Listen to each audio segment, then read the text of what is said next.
A prática de políticos contratarem parentes é conhecida como nepotismo. Esses parlamentares, ao contratarem familiares, fazem com que vários cargos importantes deixem de ser ocupados por pessoas mais qualificadas, sem falar que ainda há violação de princípios constitucionais como o da impessoalidade. Nepotismo é o tema do Saiba Mais de hoje. Quem esclarece as dúvidas sobre esse assunto para a gente é o advogado e professor Túlio Silveira. Obrigada, muito obrigada por sua presença aqui no programa Saiba Mais. Eu que agradeço estar aqui mais uma vez com vocês. Vamos começar falando sobre o nepotismo. O que a Constituição fala sobre o nepotismo? Até quando vale o nepotismo? Seria até a terceira geração, não é isso? Quando nós mencionamos o vocábulo nepotismo, pressupõe que determinadas pessoas estão sendo privilegiadas. Não é nem um favoritismo, mas é um privilégio específico em razão dos laços de afinidade, dos laços de parentesco. Atualmente, nós temos no artigo 37, inciso 2 da Constituição Federal, a obrigatoriedade para que cargos de provimento efetivo venham ser preenchidos por meio de concurso de provas ou provas e títulos. E os cargos em comissão ou as funções gratificadas são de livre nomeação e exoneração. Como você bem disse na apresentação, o nepotismo ele afronta de forma cabal o princípio da impessoalidade e mais o princípio da moralidade administrativa, por uma simples razão. A administração deixa de contratar aquele que é mais capacitado, que é mais bem preparado para favorecer determinados laços de parentesco ou até mesmo de afinidade. Nessa perspectiva de que até qual geração nepotismo hoje como está posto, ele é vedado até o parentesco de terceiro grau. Então nós temos o parentesco de afinidade, nós temos o sanguíneo, nós temos o cônjuge, nós temos o companheiro, tá? Então, nessa perspectiva, até terceiro grau está vedada a contratação desses indivíduos. Mas contratação para quê? Para ocupar cargos em comissão. Tanto da autoridade nomeante, quanto aqueles que possuem cargos comissionados de direção e assessoramento superior. Nós falamos agora sobre a questão do nepotismo dentro do cenário parlamentar, né? Mas o nepotismo pode acontecer em todas as esferas, tanto no judiciário quanto no executivo, não é isso? O nepotismo, ele é mais comum do que se parece. Ocorre muito na iniciativa privada. E o nepotismo, até na iniciativa privada, ele é extremamente prejudicial à produção das empresas. Então, se a gente vê que na iniciativa privada ele é extremamente prejudicial às empresas, na administração pública, quer seja o âmbito que nós estamos falando ou a esfera governamental que se submete, ela tem que se curvar aos princípios constitucionais, dentre eles da impessoalidade e da moralidade. Então, nessa perspectiva de que se eu tenho no parlamento, no Congresso, no Executivo, no Judiciário, determinadas condutas que afrontam a nossa Constituição, isso por si só deve cair por terra e deve ser objeto de questionamento. No âmbito do Parlamento, nós temos ali os agentes políticos. Quem são os agentes políticos? O deputado, o senador. No âmbito do Executivo, quem é o agente político? O presidente, o prefeito, o governador, os seus ministros de Estado, os seus secretários estaduais, os seus secretários municipais. Esses são agentes políticos. Tá? No nosso questionamento atual a respeito do nepotismo, ele vai vedar a contratação dos agentes públicos que são voltados a atividades administrativas. O STF possui a súmula vinculante número 13, que estabelece ali a vedação ao nepotismo, quando ele diz que a nomeação de cônjuge, companheiro, parente em linha reta ou colateral até terceiro grau fere a Constituição Federal. Mas ele, por sua vez, ele excepciona a questão da contratação para ocupar estes cargos eminentemente políticos. E aí ele faz ali, ele estabelece uma condição específica, até citando exemplo de que o ministro de Estado, o ministro, para ser nomeado, ele pode estar dentre estas situações. Mas o ministro, para contratar alguém, ele deve obedecer às regras que proíbem o nepotismo.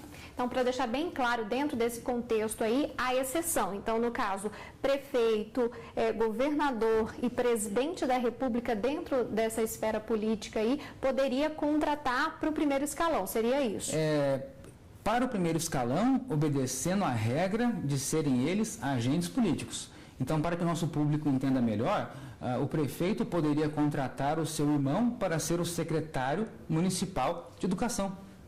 É óbvio que nós procuraríamos questionar depois, mas será que aquele ali é o mais bem preparado para desenvolver esse munus público, essa função pública? Aí é outro questionamento, se vai ferir, além do princípio da moralidade administrativa, da impessoalidade, a questão da eficiência administrativa. Mas, a priori, isso foi excepcionalizado pelo Supremo Tribunal Federal. Ele entendeu que o agente político, nesse caso, ele poderia ser contratado nesta condição. Uma pausa no nosso bate-papo, nós vamos para um rápido intervalo e a gente volta em instantes.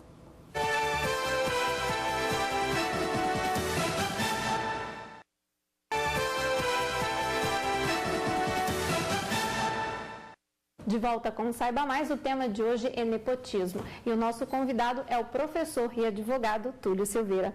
Continuando nossa entrevista, nosso bate-papo aqui sobre nepotismo, né? Vamos falar um pouquinho sobre uma resolução agora, né? Uma interpretação recente do CNJ, que vem questionar essa questão do nepotismo, porque está em polêmica agora, né? Que pela Constituição o nepotismo vai até a terceira geração, terceiro grau. Só que existem situações que estão sendo, vamos dizer, burlada a lei, contratando parentes de quarto grau, e o nepotismo já está sendo avaliado caso a caso. Como é que é visto isso?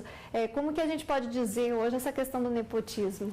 Eu gostaria aqui de invocar as palavras do ministro Aires Brito, quando ele, em um determinado voto, disse que o nepotismo deve ser analisado caso a caso. O que isso representa? Representa a identificação objetiva, uma vez que não é simplesmente fechar ou estabelecer que ele está enquadrado dentro desses graus que são vedados pela súmula vinculante número 13 do STF, mas sim observar se naquela condição posta ele está afrontando a Constituição Federal. Se nós atentarmos apenas para a literalidade, a exemplo da súmula vinculante número 13, a contratação desse parente em quarto grau, ela é perfeitamente aceitável sob o ponto de vista da norma posta.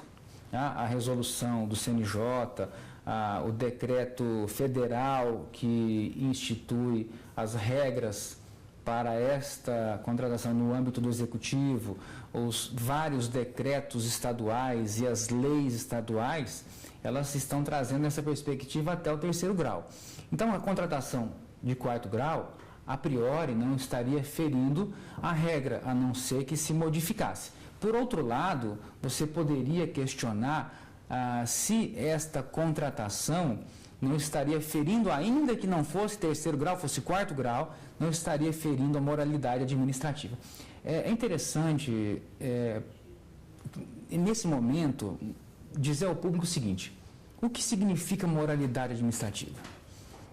A moralidade, como um consciente comum, ela normalmente é estudada pelos filósofos no consciente comum, a busca por um vetor ético e uma definição ou uma tentativa de definição entre o bem e o mal. Aquilo que é bom, aquilo que é ruim, se ele é do bem, se ele é do mal.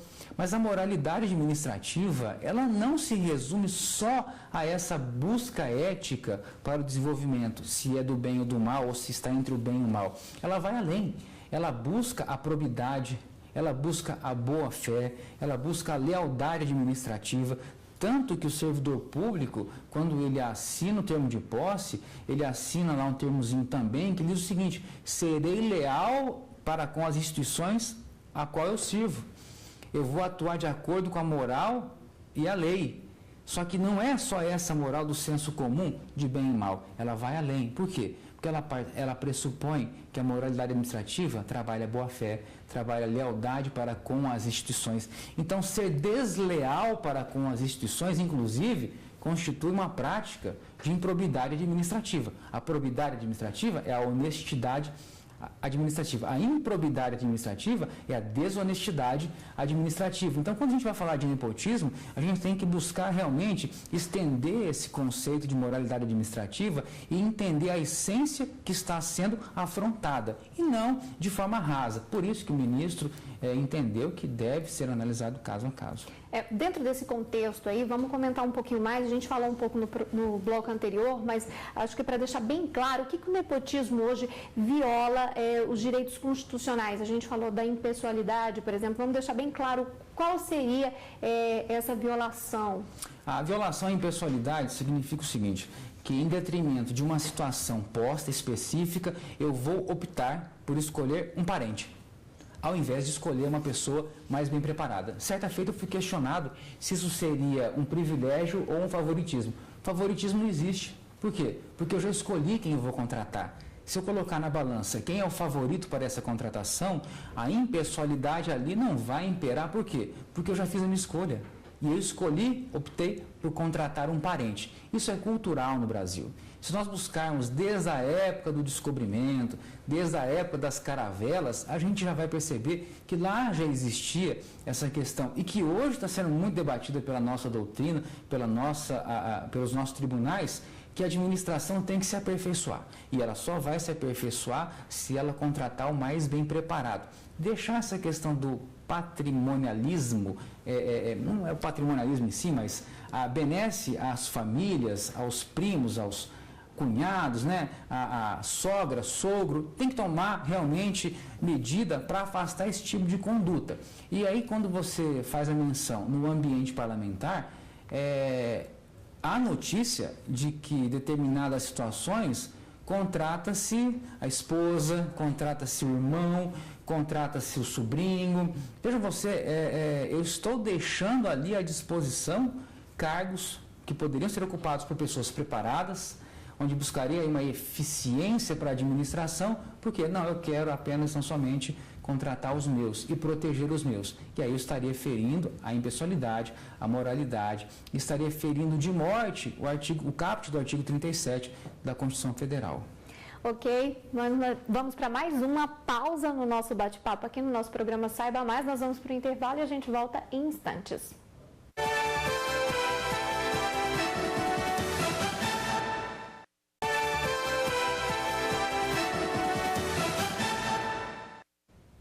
Estamos de volta com o programa Saiba Mais, o último bloco do tema de hoje, que nós estamos falando sobre nepotismo. E o nosso convidado é o professor e advogado Túlio Silveira. Continuando o nosso bate-papo, a gente falou sobre as várias formas do nepotismo. Existe também um assunto interessante que às vezes as pessoas se confundem um pouco, que é o nepotismo cruzado. O que seria o nepotismo cruzado? A própria súmula vinculante número 13 do STF, ela fala do ajuste recíproco entre determinadas autoridades. O que é esse ajuste recíproco?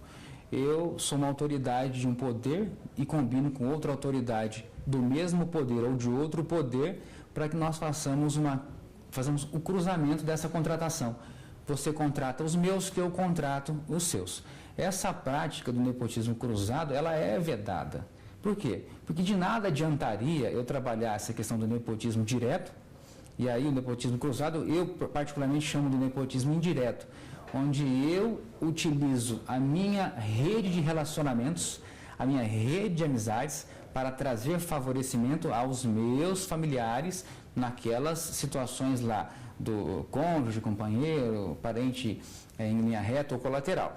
E da mesma forma, a autoridade combinada se prestaria a esse favor e eu me prestaria o favor a ela para contratar os seus. Então essa questão do nepotismo cruzado, ela tem sido encarada pela nossa doutrina como uma maneira indireta de ferir o princípio da moralidade administrativa e uma tentativa de burlar a legislação que estabelece o nepotismo.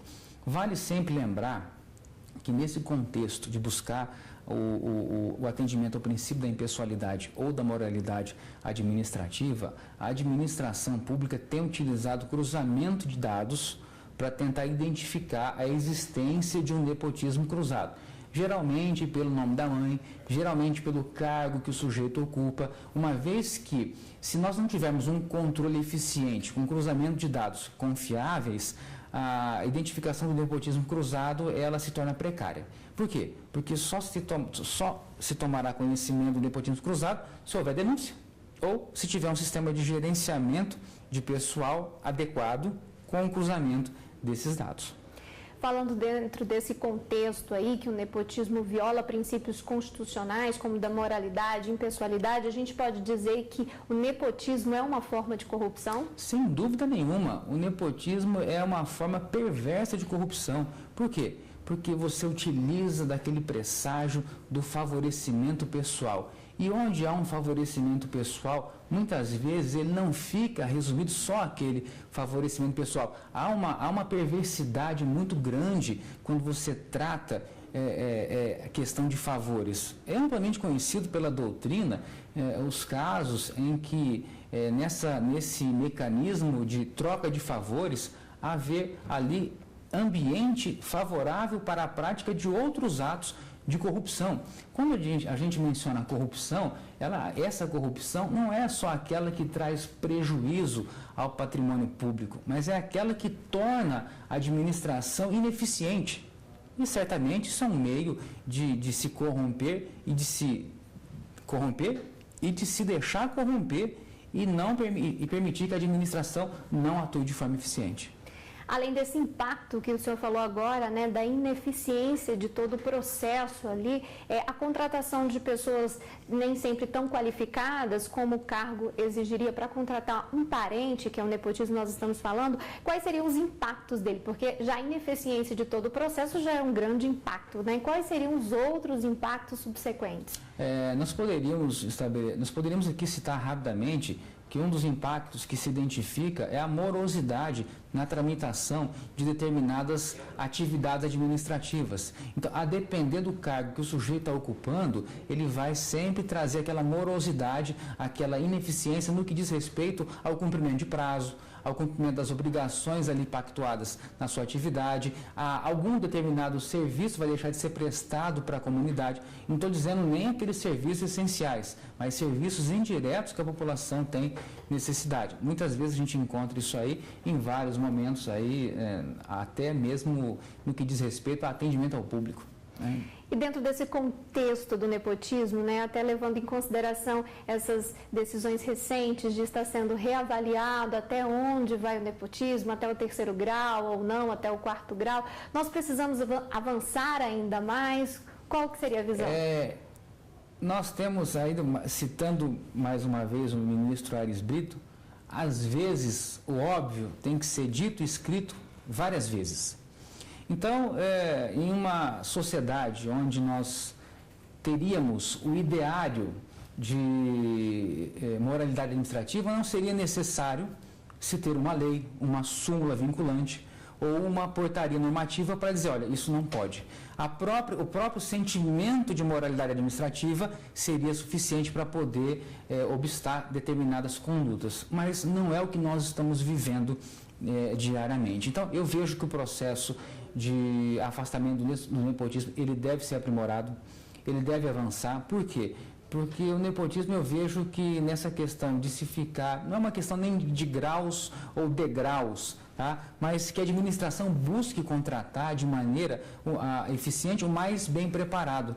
E nessa perspectiva, várias medidas estão sendo tomadas, inclusive pelo Poder Judiciário, onde há um decreto específico em que determinados cargos em comissão devem ficar restritos aos servidores investidos em cargos de provimento efetivo, assim também como há no Poder Executivo e no Poder Legislativo. Mas, a grosso modo, percebo que há uma evolução e há necessidade de se evoluir e de se caminhar no sentido de que o nepotismo seja afastado efetivamente da administração. Muito obrigada por seus esclarecimentos, obrigada por mais uma vez comparecer aqui no nosso programa Saiba Mais. Muito obrigada. Eu agradeço a oportunidade e estou à disposição. Ok, até a próxima entrevista então. Saiba Mais fica por aqui e continue acompanhando a programação da TV Justiça.